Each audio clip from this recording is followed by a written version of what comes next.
এ পর্যায়ে আখিরি বক্তব্য পেশ করবেন এবং দোয়া করবেন হযরত মাওলানা মুফতি উমর ফারুক সাহেব দামাত বরকাতুহুম, ইমাম ও খতিব ইসলামপুর উপজেলা মডেল মসজিদ মুহতামিম হারিয়াবাড়ি দারুল উলুম মাদ্রাসা।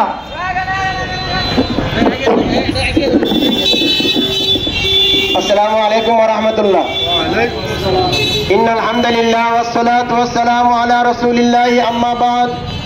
أعوذ بالله من الشيطان الرجيم. بسم الله الرحمن الرحيم. إن الدين عند الله الإسلام. وقال تعالى في آية أخرى: من قتل نفسا بغير نفس أو فساد في الأرض فكأنما قتل الناس جميعا. الآية. وقال رسول الله صلى الله عليه وسلم: من سلم المسلمون من لسانه ويده، أو كما قال عليه الصلاة والسلام. প্রিয় তৌহিদি জনতা, সাতপন্থী খুনি সন্ত্রাসী কর্তৃক টঙ্গীর ময়দানে তাবলীগের ঘুমন্ত সাথী ভাইদেরকে অন্যায়ভাবে হত্যার প্রতিবাদে আজকে এই মানববন্ধন ও সমাবেশে উপস্থিত হযরত উলামায়ে কেরাম এবং তাবলীগী সাথী ভাইদের সম্মানিত মুরব্বিয়ানে কেরাম এবং তাবলীগী সাথী ভাইরা সকলকে আমরা অবগত করাতে চাই যে আমরা এই তাবলীগের মাধ্যমে জানাতে চাই ইসলাম শান্তির ধর্ম। ইসলামের মধ্যে কোনো মারামারি হানাহানি কাটাকাটি নেই, কোনো হত্যা নৈরাজ্য সৃষ্টি করার কোনো বিধান ইসলামে নেই। এবং আল্লাহ সুবহানাহু ওয়া তাআলা পবিত্র কোরআনে বলেছেন: মান কাতালা নাফসান বিগয়রি নাফসিন আও ফাসাদিন ফিল আরদি ফাকান্নামা কাতালান নাস জামিআ। যে কোনো ব্যক্তি কাউকে হত্যা করলো অথবা পৃথিবীতে ফাসাদ সৃষ্টি করলো, দেশে ফাসাদ সৃষ্টি করলো, সে তো গোটা দুনিয়ার মানুষকে হত্যা করে ফেললো। এবং আল্লাহ সুবহানাহু ওয়া তাআলা পবিত্র কোরআনে আরেক জায়গায় বলেন: আমান ইয়াকুতুল মুমিনা মুতাআম্মিদান ফাজাযাউহু জাহান্নাম। যে ব্যক্তি কোনো মুসলমানকে, কোনো মুমিনকে জেনে শুনে ইচ্ছা করে হত্যা করলো, তার ঠিকানা হবে জাহান্নাম। আল্লাহ তাআলা তার পবিত্র কোরআনে স্পষ্টভাবে জানিয়ে দিয়েছেন: ইন্নাদ দীনা ইনদাল্লাহিল ইসলাম। আল্লাহ তাআলার কাছে মনোনীত ধর্ম হলো ইসলাম। যে ইসলামের মধ্যে কোনো খুন খারাপি হতে পারে না। আজকে যারা টঙ্গীর ময়দানে সেই ঘুমন্ত নিরীহ তাবলীগের সেই সাথী ভাইদেরকে যারা সারাদিন টঙ্গীর ময়দানে ইস্তেমার কাজ করেছে, টঙ্গীর ময়দানে সারাদিন কাজ করে রাত্রে এসে নামাজ পড়ে ঘুমিয়ে গেছে, রাত্রে ৩টা-৪টার সময় ঘুমন্ত ব্যক্তিদের উপরে এইভাবে আক্রমণ করে জবাই করে পেটে ছুরি মেরে তাদেরকে হত্যা করেছে, তারা কোনোদিন মুসলমান হতে পারে না।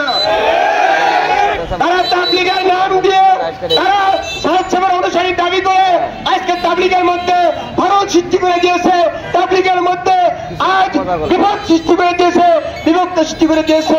আমরা তাদের এই অন্যায়ের, তাদের এই হত্যার আমরা প্রতিবাদ জানাই এবং সরকারের কাছে বলবো, প্রশাসনকে বলবো, যারা সেই আমাদের তাবলীগী সাথী ভাইদেরকে অন্যায়ভাবে হত্যা করেছে, আপনারা অনতিবিলম্বে তাদেরকে গ্রেফতার করুন, দৃষ্টান্তমূলক শাস্তি দেন এবং এদেশে তারা যেন দ্বিতীয়বার এরকম কোনো কর্মকাণ্ড করতে না পারে।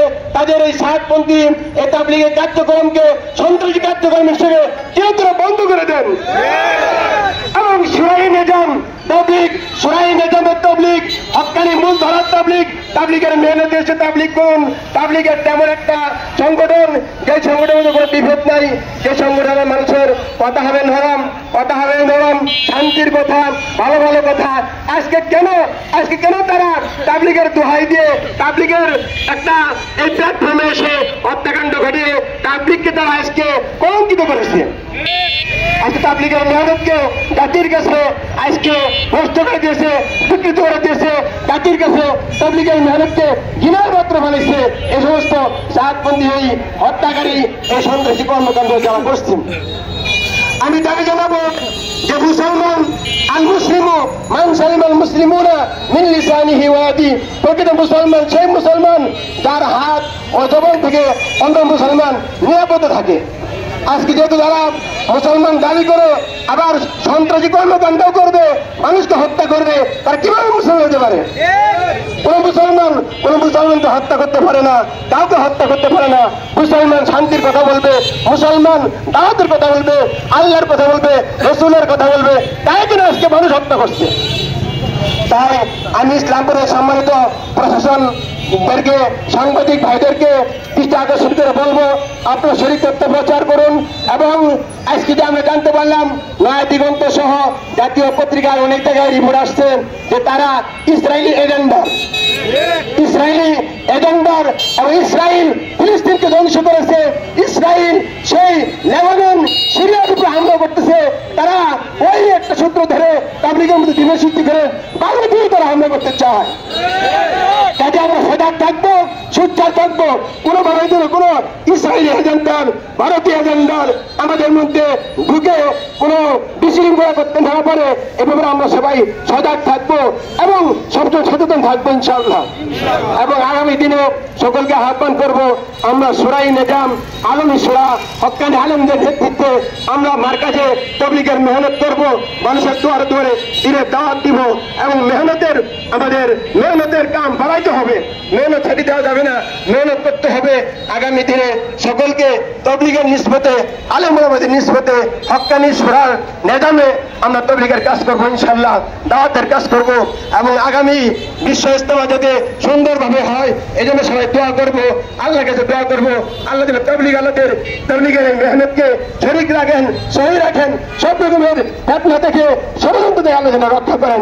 আমিন। এই আহ্বান জানিয়ে